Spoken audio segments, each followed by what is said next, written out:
Hi, welcome back to another adventure at Weaver's Stonehouse Farm. Today we are refining our tallow. We have some previous videos out about how we broke down and we rendered our tallow. Now we're going to do a refining step before we prepare it to preserve in jars or in the freezer. Okay, so this is our tallow. The foil pans have worked great, but as you can see, when I flip it out, all the impurities and little bits settled to the bottom. So we are simply just going to take our knife and cut these away.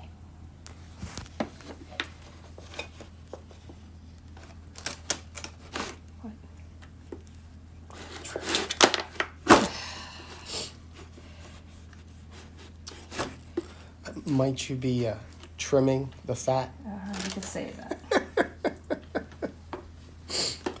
So just keep working it until you get down to that nice clean layer. And then I'll show you what we've done. Okay. So our wow, this looks drastically different. Tallow are going back into the roaster. You have a choice here. You can wet render it with about a quart of water and a handful of salt to help bring more impurities out.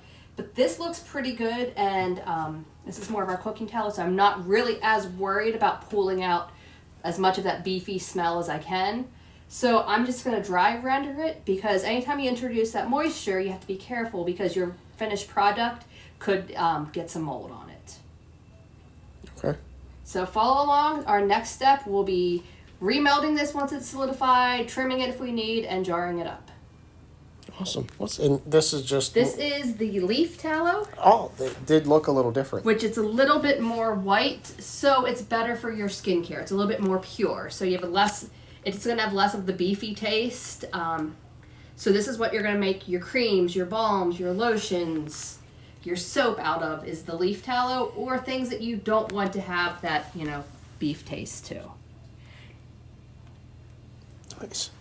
So we may go ahead and render and refine our beef tallow a couple more times, just depending on how it looks, to get it as pure as possible. I added a quart of water, and I'm just going to sprinkle some salt on.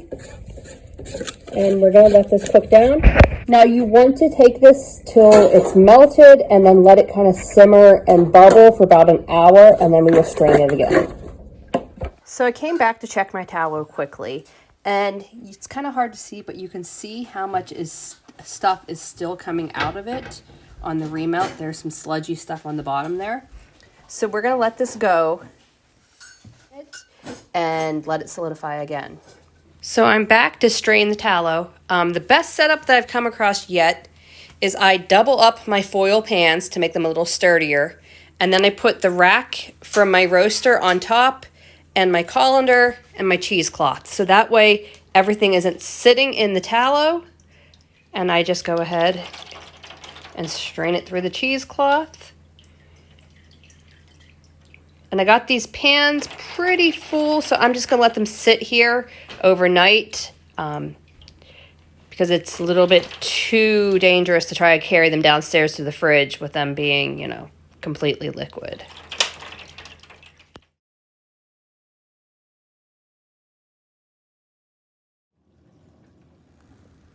So thanks for watching, and be sure to like and subscribe to see our next video where we go ahead and we refine our tallow and we package it up for longer term use.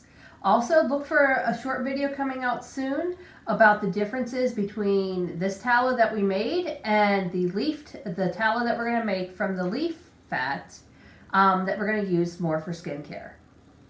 Follow along for more tips and videos on how to make a sustainable fat.